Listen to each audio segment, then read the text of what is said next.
from a conceptual standpoint.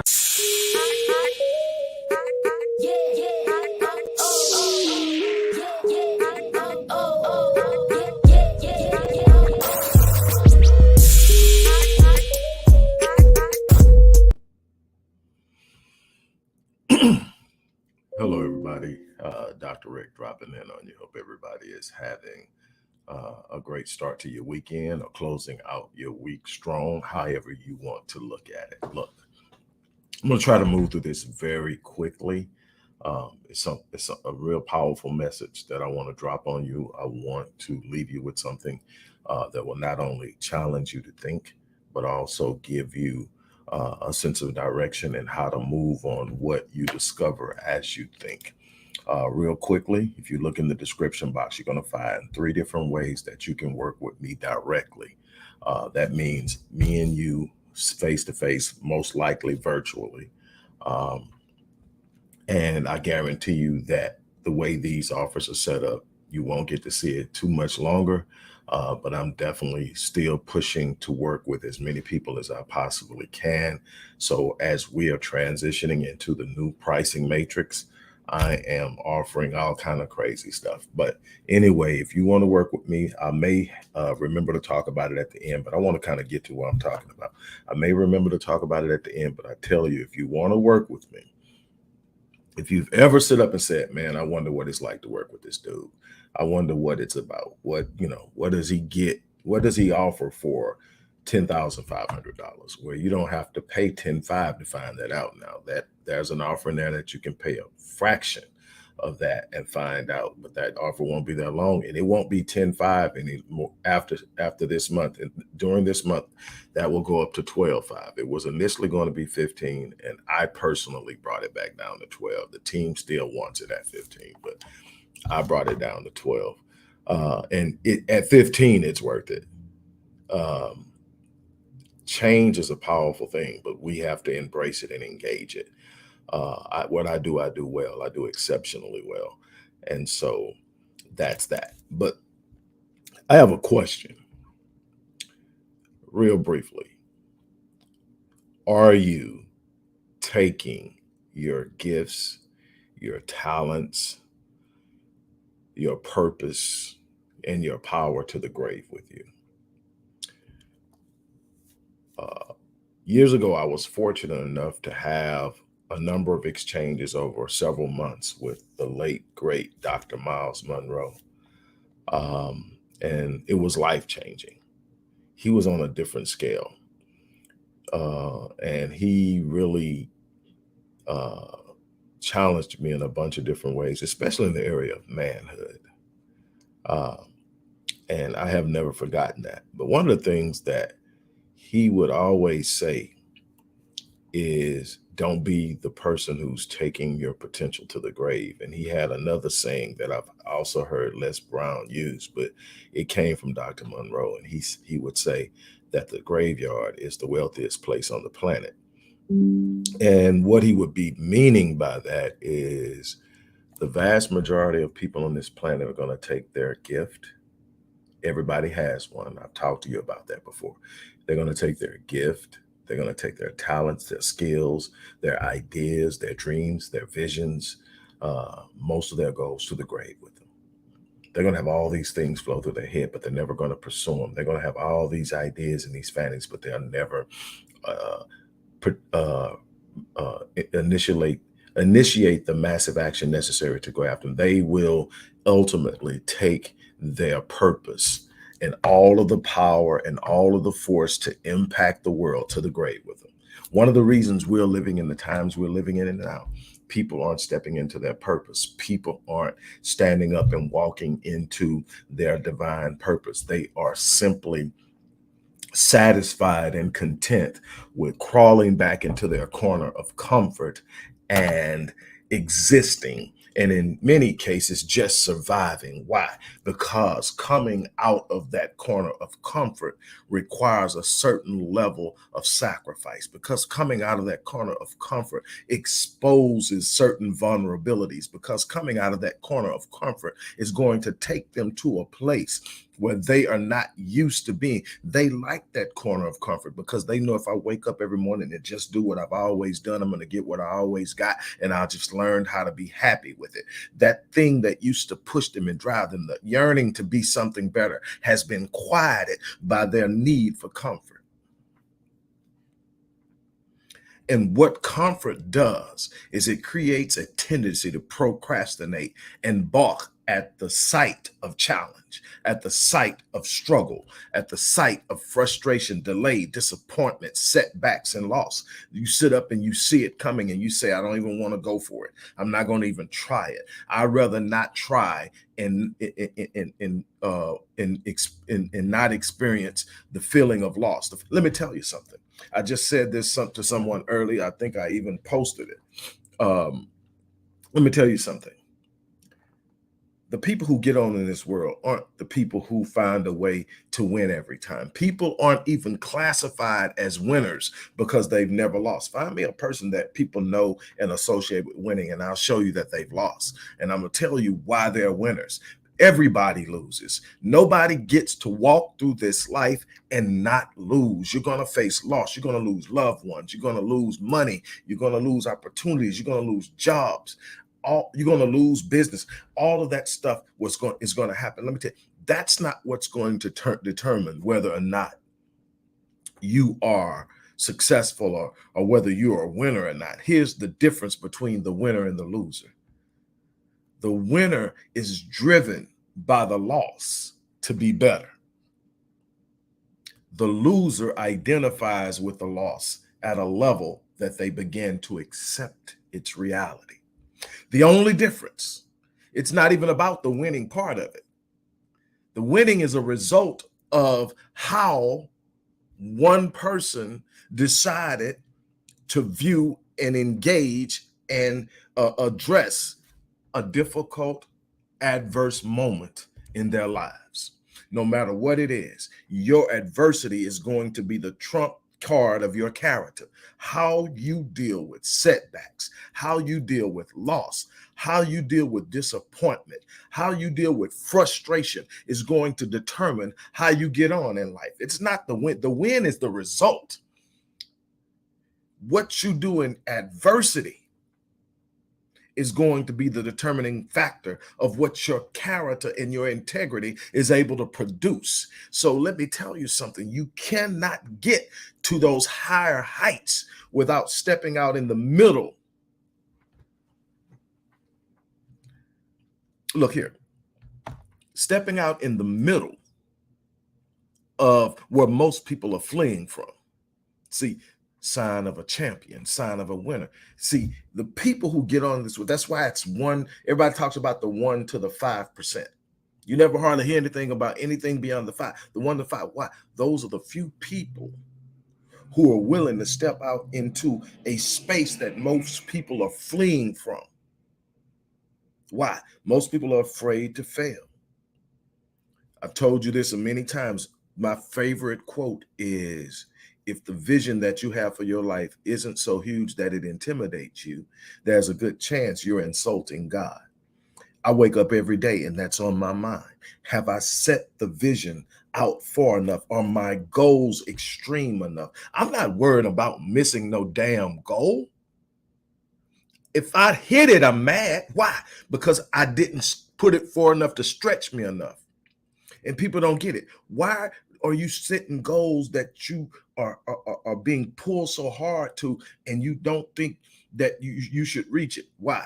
Because any goal I set and I reach, I've left something. I won't know how much I left because I hit it. But if I set it far enough that it stretches me and I push and I pull and I fight and I invest and I work and I do what I do and I almost get there, but I don't quite get there on the date that I set it for, at least I got every ounce of it out of me. And you hear me say this almost every time I speak, whether it's in public, whether it's in the video. You hear me say this a lot. I live my life on full so that when I leave this place, I don't eat. What am I saying? I'm saying exactly what Dr. Miles Monroe said, but in reverse. I'm not taking nothing to the grave. I don't know when I'm going to leave this place. I'm not guaranteed to wake up in the morning. So I'm not putting off anything that I can do today for tomorrow. So I'm going to get up, I'm going to go out there, and I'm going to do everything I can. I'm going to find a way to touch a life. I'm going to find a way to bless a soul. I'm going to find a way to build my company. I'm going to find a way to help my children. I'm going to find a way to create situations and environments where I can express the love that I have in a way that I can touch lives. That's what I'm going to do every day. It doesn't matter how dark it is. And I don't do it based on how I felt or how I feel. What am I trying to get you to? I'm trying to get you to understand. This life isn't about comfort. It's about reward. Everybody's content because they're comfortable, but they're leaving this place unfulfilled. And they're leaving a bunch of people behind them not understanding what they should be doing in this life because they didn't set the example. Anybody that's been in my periphery for any time will have an example of what to do when life hits you because they've seen me do it. They've seen me get knocked down. They've seen me get up. They've seen me dust myself off and square my shoulders. They've seen me hold my head up. This year, I got hit so hard, I knocked the breath out of me, but I refused to fold. I found a way to breathe because I wasn't done yet. Let me tell you something. You are going to have to find a way to fight to get to the things that matter in this life. It's on the other side of fear. It's on the other side of pain. It's on the other side of darkness. It's on the other side of disappointment, frustration, loss, and failure. But you got to go get it. Using a biblical reference, you got to go possess it. Your potential comes with promise. You can make that promise analogous to the promised land. It's yours, but you got to go possess it. You got to go over and physically, emotionally, psychologically claim it.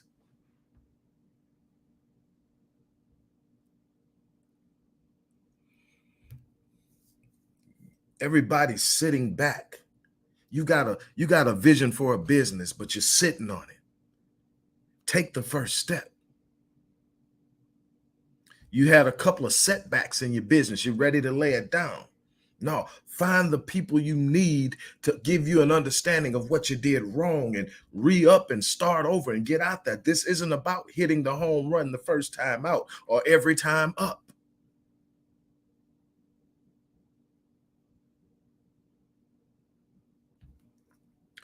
Look,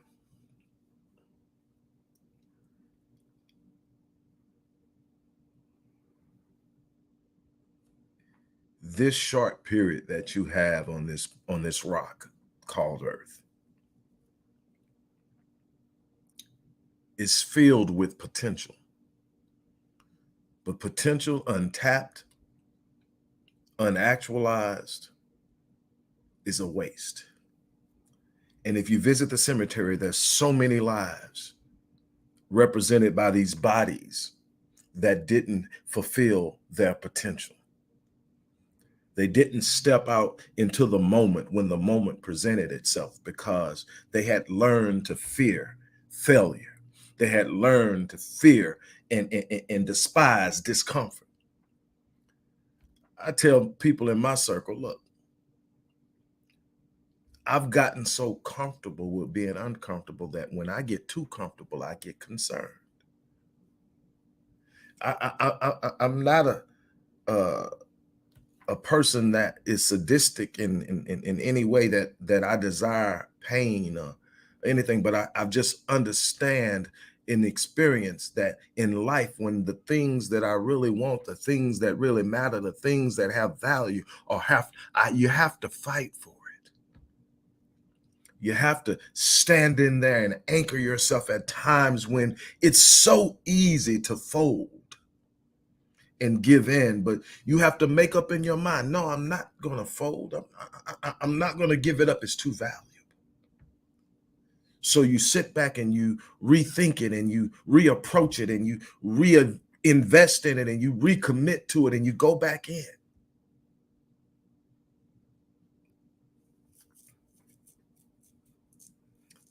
Now, here's the part that should really just shake you. Do you know what else I've discovered in understanding and watching people and seeing how so many people balk at the idea of fulfilling their potential, and they go back to their corner of comfort and they avoid all types of things? They do what we can call it playing safe. Guess what I discovered? No matter how safe you play it, eventually you still get hit. Now, here's the crazy thing. The only difference is when you get hit after all those years of playing it safe, you've got nothing to show for the pain you're experiencing. I'd rather get hit and say, man, that's all right. That knocked the fire out of me, but look what I got. Look what I produce. Look at the legacy I've created. Look what I'm leaving behind. Look at that right there. That is what it's about. I'm not going to leave this place taking something that can't be carried into the next stage with me. No, I'm going to wake up every day. I'm going to put in the work. I'm going to find a way to be a force in this world. I'm going to find a way to make an impact. I'm going to find a way to change things. I'm going to find a way to grow the things I'm passionate about, build the things I'm passionate about, work on and create the things I love. I am not going to sit around and just exist. And I'm challenging you, do the same thing. Find your passion, find your purpose, find a way to explore the furthest reaches of your imagination, because if you can conceive it in your mind, that's God's evidence that it's possible. Stop sitting on your vision. Stop believing that this is all you get to have because that's where you came from. No. Somebody is coming from where you came from, and they need to see you make it. Your tenacity, your force, your fierceness is what's going to give them permission to stand up in their mess and shake it off and walk upright. Somebody needs you to show up so they can get out.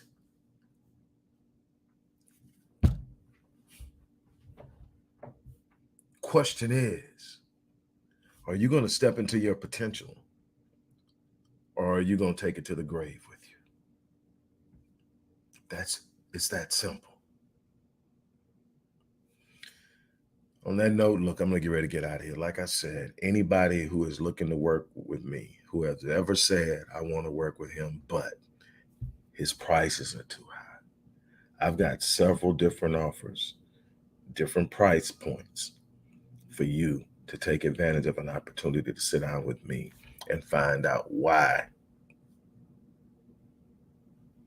working with me is a good idea. Let's find out what your purpose is. Let's discover your passion. Let's fight and see what you can produce. I guarantee you, I don't care what you've been through. I don't care what you've done. I don't care where you're coming from. I don't care how many bad decisions you make. I don't care how poor you grew up. I don't care how many times somebody hurt you. There's something inside of you waiting to be birthed. And the world needs it. You need it. Your children, if you have any, need it. I challenge you. Step out of that corner of comfort. Come out of the shadows. Let that light shine. Look, on that note, look, I'm going to get out of here. I thank you guys for stopping in. What I do, I consider to be a blessing. You know, everybody doesn't get the fortune of being paid to do what they love.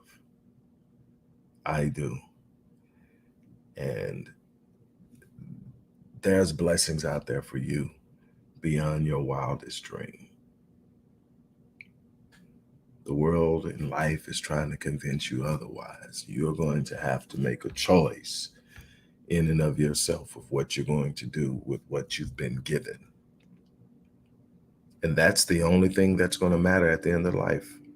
What did you do with what you were given? On that note, look, I'm out of here. As I always say, I live my life on full so that when I leave this place, I die on E. My challenge is that you do the same. On that note, I'm out. You guys, thanks for stopping in, and